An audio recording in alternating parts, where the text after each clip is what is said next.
One with the truth, one with the people. For the headlines. Ballot printing for Barangay SK poll starts today. A new major step towards Alzheimer's treatment. EJ Obiena back in Manila after bagging medals. Blackpink in your area with second album Born Pink.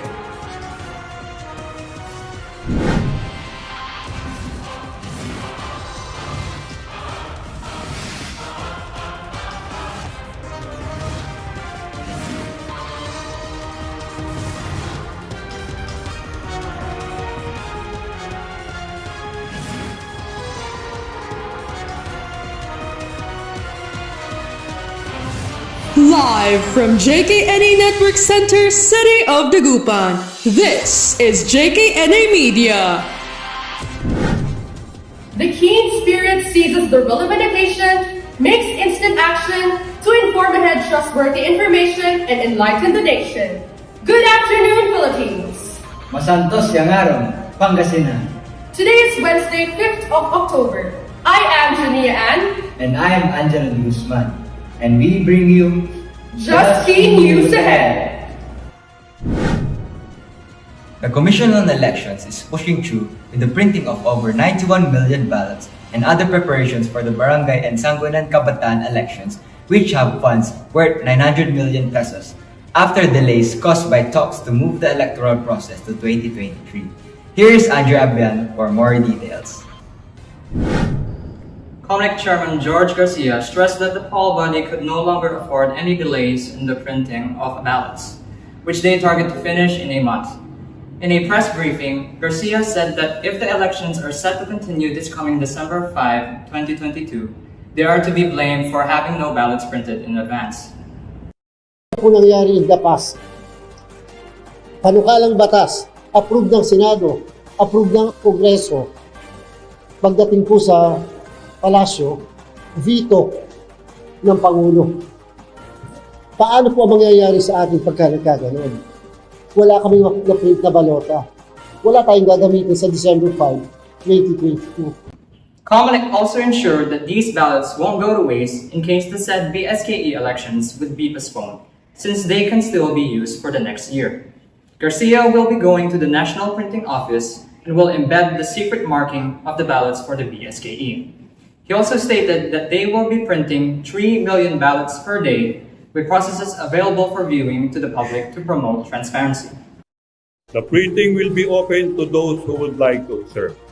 Naka-live stream, gusto namin nakikita nyo yung proseso. Walang dagdag na balota, walang bawas na balota, lahat nakikita. Andrea Bian, reporting for Just Key News Ahead. Back to the studio.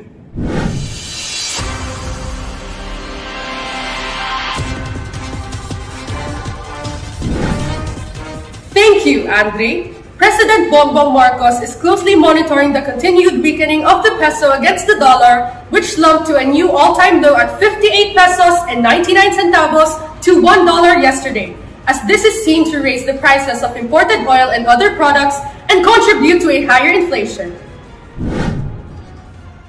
Meanwhile, a potential breakthrough this afternoon for millions of people affected by Alzheimer's disease is a new antibody treatment called lecanemab that could slow the progression of cognitive decline by 27%. Here to explain this major development is CNN Chief Medical Respondent and author of Keep Sharp, Build a Better Brain at Any Age, Dr. Sanjay Gupta. Dr. Sanjay, this is so important to talk about because past medications have improved cognition, perhaps, but not that much. 27 is a big number. If this holds up, if this data holds up, and so far we've just heard from the manufacturers, the pharmaceutical companies themselves, but if it holds up, it could be a very big deal in the world of Alzheimer's because, as you say, there's not been a significant treatment that has had this degree of improvement in these patients really in a long time, if ever. So let me sort of talk you through this. It's a new drug. It's something that people have been watching for some time. Lecanemab is the name of the drug. They basically had 1,800 people. They had early stage Alzheimer's. Part of the group got this drug, the other group got placebo. The way that they measure this cognitive decline, they ask questions about memory, about orientation, about problem solving. When you see 27%, you may say, well, that doesn't seem like that big a number, but in terms of your overall function, your ability to function in your everyday life, it can make a big difference for somebody who has early stage Alzheimer's in terms of how well they can function, perhaps even independently or in a home setting. So that would be a big deal. So again, it's early in terms of actually collecting this data. It hasn't been put in a journal yet. FDA has got to weigh in on this. It's now been put forward for accelerated approval, but it could be a very big deal if it all holds, Rihanna. I know we need more data, but let's hope that this is something to be very excited about. Dr. Sanjay, thank you for walking us through it. Up next, EJ Obiena is back in Manila after bagging medals. All that and more key news ahead, so just stay because we'll be right back after a short break. Oh, hi! Hello! It's been a long time since we met face to face. I missed you. How have you been? I'm not good. It's like I'm in a dark place and I can't remember what's the last time I was happy. It's like no one can hear me. Oh, I'm good. Oh really? How was your day? It was great.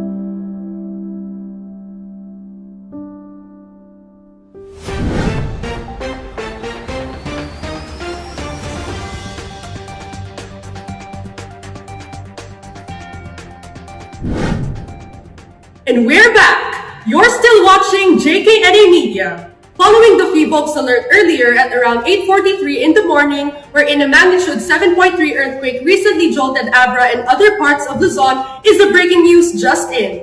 Let's hear from Kyle Laginlin, broadcasting live from the province of Abra. Kyle? Yes, Janea. At this moment, I am here in the province of Abra and at least 5 people were reported dead and 130 others were injured in the magnitude 7.3 earthquake that hit northern Luzon this Wednesday morning, according to authorities. Have there been any updates regarding the disaster victims? Yes, Janea. The National Disaster Risk Reduction and Management Council said 2 deaths were recorded in Benguet, while the other fatalities came from Abra and Kalinga. More than 21,000 people have been impacted by the quake, which caused about 687 million pesos of infrastructure damage. The strong tremor badly damaged buildings, including old and culturally important ones in northern Luzon, triggered landslides and prompted people to evacuate buildings. Authorities also halted the operations of rail services in the capital region. It seems that nature doesn't want to stop the province from suffering, because apart from the strong aftershocks, it just finished raining here.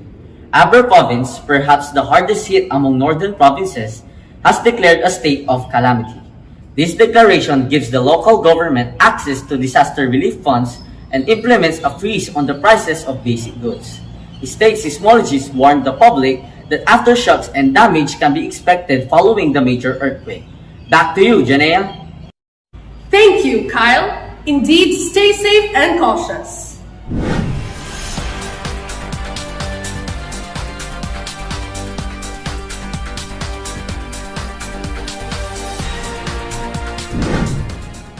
EJ Obiena has reached greater heights since leaving the University of Santo Tomas a couple years ago to pursue a professional career in pole vaulting. From the time he decided to leave the Tigers Den in España, Obiena made a name for himself in the world of athletics. He is now the third-ranked pole vaulter in the world, and he has since given the country its first ever medal in the World Athletics Championships. Here is Nico Sangalang reporting more details. During his homecoming in the University of Santo Tomas on Thursday, where he was warmly welcomed and honored by his alma mater, Obinian spoke of the impact that being a student athlete in UST had on his life. EJ revisited the different parts of UST, where he studied electronic engineering from 2014 to 2017. It's good to be back, and it's good to see my friends and family, and just the whole memories of it. Because of his success in the pole vault, EJ was awarded the Pope John Paul II Athletic Excellence Award by the Dominican Fathers. He has been bagging gold medals in Europe and his historical bronze medal in the World Championships back in July 2022.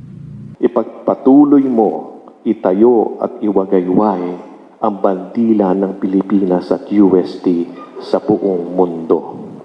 We wish you all the best in all your undertakings, in all your successes and future milestones.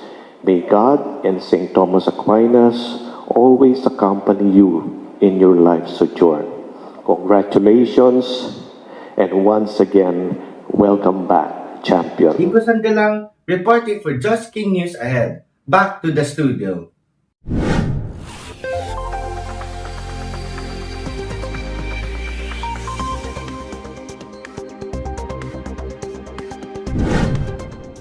Good afternoon. Let's find out the weather for today, Wednesday, October 5, 2022. Right now, the Intertropical Convergence Zone, or the IPCG, is affecting southern Mindanao. As for the weather here in Metro Manila and the rest of the country, we generally have fair weather except for the chances of thunderstorms that usually happen every afternoon and night. Right now, there aren't any low-pressure areas or typhoons within the Philippine area of responsibility being monitored. As for the weather tomorrow, October 6, it is expected in Luzon to have good weather in the morning and still have chances of thunderstorms by the afternoon or night. Meanwhile, these are the possible temperatures for tomorrow. Mark Dispiras, reporting for Just King News Ahead. Just be keen, be ahead, and stay safe.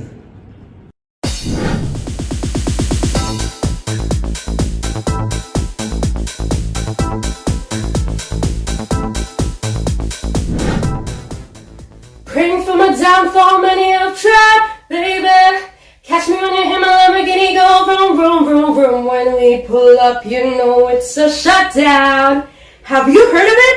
The world's biggest girl group, Blackpink, is back in the area with their second full-length album, Born Pink. The K-pop quartet, Jisoo, Jennie, Rose, and Lisa on Friday released their follow-up to their short but sweet 2020 album, The Album. From being the lovesick girls 2 years ago, they are now bolder and more mature as shown in the 8 songs featured in their sophomore album.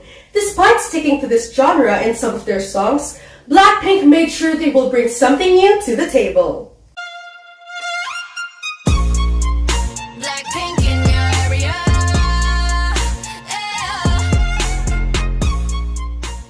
Shutdown, the title track of their album, created a harmony of classical music and heavy hip-hop beats. It is the perfect song to show how far Blackpink have become and they are bound for more success in the future. It's a message to the haters who questioned and tried to replicate their success. But more than that, the song's music video also brought links to a nostalgic ride as they recreated some scenes from their past hits as they were about to enter a new era. Unlike the album from 2 years ago, which featured collaborations with Western artists like Selena Gomez and Cardi B, Born Pink is just all about Blackpink. For the sophomore album, it showed that the girls are ready to showcase more of what they are capable of. The quartet took the risk in their sound and showed growth in their artistry for this latest release. I am Kira Knightley, your showbiz babe, keeping ahead with all the hottest and latest news involving the drama, entertainment, fashion, film, and music industry. Back to you, Jania and Angelo. Thank you, Kara. Hey, Jania, I heard that black and pink are two of your favorite colors. Yes, what you heard was right, and not only that, I am also a Blink myself. Oh, really? What's your favorite track then? Oh, it's definitely got to be Shutdown. I see. Maybe it's time for us to shut down as well. That was witty of you! But before we do so, don't forget to visit our page at www.jknamedia.com.ph for more updates. There are 81 days left until Christmas. Aside from keeping the Christmas spirit alive, JKNA Media's team spirit will always seize the relevant occasion Make instant action to inform ahead trustworthy information and enlighten the nation. This has been Angelo De Guzman and Jania Ann, delivering to you just key news ahead.